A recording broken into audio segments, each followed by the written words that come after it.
One of the most common requests that we get is to make a guide on how to escape each rank.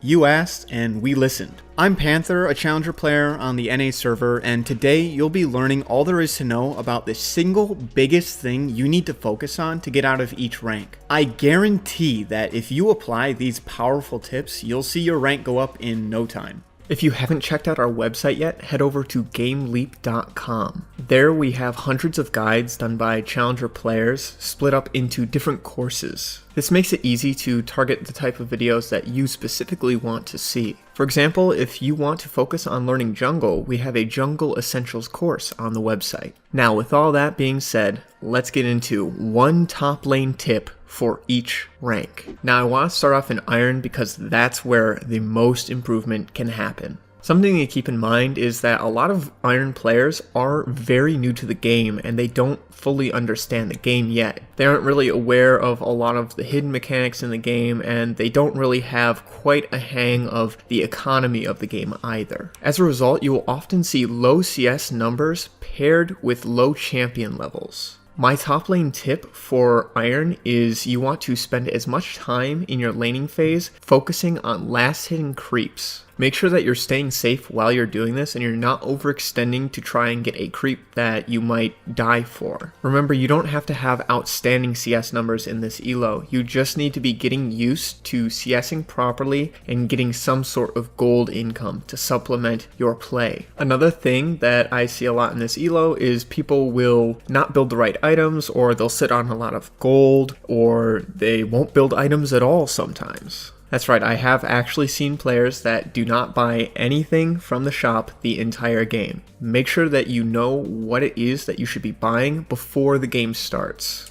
Just a core build with one or two interchanging items depending on what team comp you're playing against. Remember, builds aren't too important in this elo. It's mostly just about getting gold and spending it in a way that is relatively efficient. In this elo, you really don't need to worry about mechanics at all. You can play plenty of things like Garen, for example, which is not mechanically demanding whatsoever, and succeed and climb on those type of champions. The biggest thing to keep in mind is oftentimes it's more worthwhile to actually just farm CS as opposed to trade with your laner. This is because anywhere between 10 and 20 creeps is worth an entire kill. This means if you're missing out on creeps just to trade with somebody, but it's not resulting in a kill, you're missing out on a lot of gold. Alright, moving our way into Bronze. At this point, we should have a general understanding of what creep score is, how to get it, and how to generate a gold income by farming creeps. The biggest issue that I see with Bronze players is not actually in the game, it's more about before the game and preparation. See, Bronze players are starting to get the hang of League, which means they want to play everything. They want to try out every champion, they want to try out different builds, they want to try everything. Now, this is okay to do in normals, but you generally want to have a good idea of what champion you're going to be playing and what build you're going to be going on that champion when you head into ranked. I would suggest trying to limit your champion pool to 5 or so core champions that you pick in 90% of your games. This will allow you to start to get comfortable on those champions, learn the mechanics and how to farm properly on those champions, how to build, that sort of thing. It will also allow you to get used to the different matchups that you're going to be playing. Something that's very common that I see in Bronze players is they'll kind of have an idea of how much damage they can do, but they don't really have a good idea of how much damage the enemy team can do to them. If you stick to a small pool of champions, you'll be able to learn each matchup a lot quicker. You will also have a lot less matchups to worry about. Remember, your main goal at this elo should be continuing to learn the game and the matchups that you most commonly play. Moving on to Silver and Gold, the problems that I see in these elos are pretty identical. You see, by the time you get to Silver and Gold elo, you understand that CS is the main source of income for the game. However, you don't necessarily understand how to be getting that CS at all stages of the game, and you don't always understand how to manipulate waves to give you even more CS. It's at this point that you want to focus on learning wave mechanics while still refining your CSing skills. Remember, about 80% of top lane is just wave management. Once you have the mechanics down, really, the biggest thing that's going to differentiate you and the enemy top laner is how well you manage the wave. If the enemy top laner is not even attempting to manage the wave, and you are, you're going to be able to build CS leads like no other. In a matchup where you and the opponent are just as skilled mechanically, wave management is what makes one person come out on top of the other. The main things that you want to be focusing on in silver and gold is when you should be freezing, slow pushing, hard pushing, going for plates, proxying, that sort of thing. Every wave management tactic you need to understand and start learning when you should be using these tactics. If you guys would be interested on an in-depth guide on how to manage the wave properly in the first 10 to 15 minutes of the game, be sure to let me know in a comment down below because I would totally be down to do that. In fact, I think that wave management is one of the most fascinating mechanics in all of League of Legends. Wave management is actually the reason that I decided to become a top lane main over a mid lane main.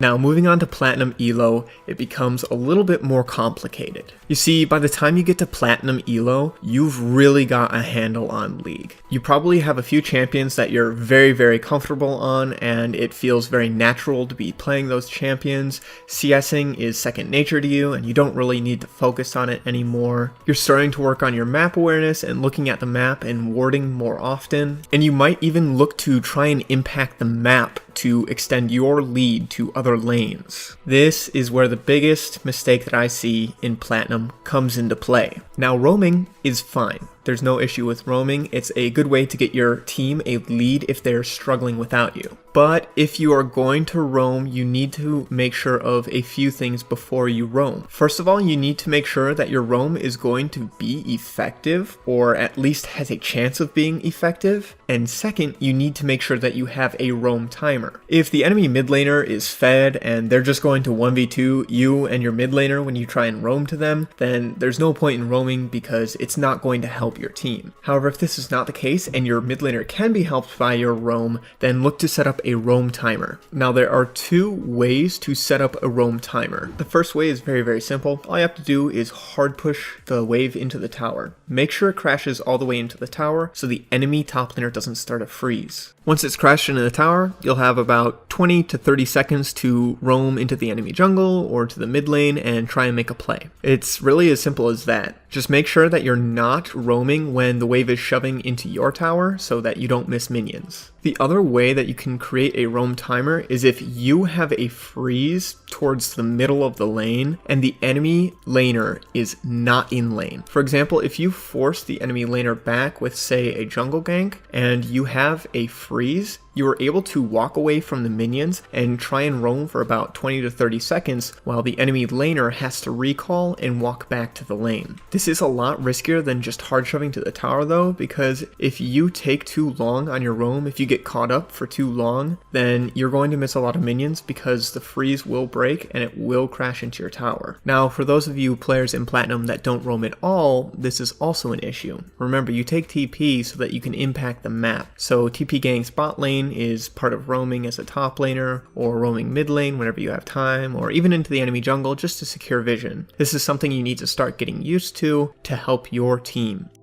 Alright, moving on to Diamond Plus, and this is where it's going to get the most in-depth. Just a disclaimer, I'm going to be talking about a lot of mechanics that some of you might not know exist, and I would be happy to go over any of these mechanics a lot more in depth if any of you are interested in it. But for now, I'm going to assume that you guys have a general understanding of each of these mechanics that I'm talking about, because once you get to Diamond, you should know what these mechanics are. Now, the first thing is actually very important, and it's called First Wave Mechanic. Now, how First Wave Mechanic works is basically, on the very first wave, minions are coded in a specific way to make sure that they focus down the melee minions equally. This means that each of the melee minions should die at the same time. This allows you to still get all 3 minions with an AoE ability at level 1. Now that you guys know that this mechanic exists, I'm going to teach you how to break it. Before I teach you how to break it though, I need to tell you when you should and should not do this. First of all, breaking First Wave Mechanic requires you to first have wave control. If you cannot get wave control, then you cannot break the mechanic. Second of all, you need to know if you even should attempt to break the first wave mechanic. The benefit of breaking the first wave mechanic is it will cause all of the minions to re-aggro onto different minions. Now you can utilize this to do two different major things. Now when you break the mechanic, all of the minions are going to focus one melee minion instead of focusing all three different melee minions. This means that if the enemy top laner is leashing the jungler, you can manipulate the enemy creeps to focus down one of your creeps and make the enemy top laner miss an entire creep worth of EXP. This will mean that you will have complete priority in the lane until level 3 at least. Remember, that's a few minutes of priority just from abusing this one mechanic. Now, what might you do with this priority? This is where the second thing comes into play the most. For whatever reason, Diamond players will not play with their team. I believe the reason behind this is they got to Diamond by playing the game in a very specific way, and it's different for everyone. But since they're oftentimes the best player in their friend group, they don't want to adapt their play to other people that are in the same skill level as them in rank. If this is a mentality that you have, you need to throw it out the window. Remember, when you're playing ranked, you're playing with your peers. These are players that are rated the same level as you are. If your jungler is attempting to contest the scuttle and you have lane priority, don't just shove the wave in. Leave the wave and go help him. League of Legends is a team game and needs to be treated as such. Once you get into Diamond is where the team play starts making a vast difference. Now, of course, you can't always get lane priority, and if your jungler decides to go do something stupid while you don't have lane priority, there's nothing you can do about that. Just remember that if you can help somebody, you should. This also goes for teleporting. Remember, teleporting bot lane to save your ADC and support from getting double killed before 10 minutes can really stop a game from snowballing out of control. Sometimes you're going to have to make sacrifices for the greater good. You're going to have to recognize when these sacrifices are worthwhile making and when they are not. This is the hardest part about climbing in Diamond. Focus on developing your lane mechanics and your wave management, as well as your decision making. Know when you should be teleporting, when you should be basing, know when to roam, know when to split push, know when to group. The closer you get to Challenger, the more you will realize that League of Legends is a team game, and whoever has the better teamwork